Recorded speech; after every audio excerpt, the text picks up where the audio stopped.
సహజంగా మనుషులని నమ్మినటువంటి వారు సిగ్గుపడిపోయారు. తము తాము నమ్ముకొని పొడుచుకొని చచ్చిపోయారు.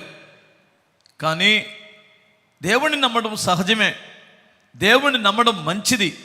దేవుణ్ణి నమ్మినటువంటి వారు ఎప్పటికీ సిగ్గుపడలేదు. కొట్టు మరి ఎందుకు సల్లు. హల్లెలూయా.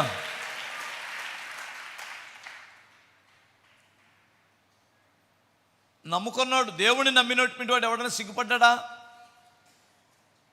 అప్పుడప్పుడు సాతానుగాడు మీరు సిగ్గుపడతారని చెబుతాడు మీ చెవులో, ఇక మీ పని అయిపోయిందని చెబుతాడు.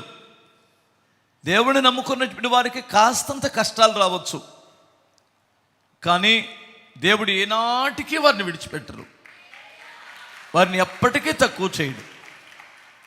దేవుడు ఆకాశమందు ఉన్నాడు, మనం భూమి మీద ఉన్నాం. అసలు మానవ జాతి అంతా ఆయన్ని బట్టే కదా బ్రతుకుతుంది, అవును కదా? ఈ భూమి ఇంత సురక్షితంగా ఉంది అంటే దేవుడే కదా కారణం. మనందరం ఇంత సుభిక్షంగా బ్రతుకుతున్నామంటే, ఇంతమందికి ఆహారం దొరుకుతుందంటే ఆయనే కదా కారణం. నిజమేనా? నమ్ముతారా మీరు?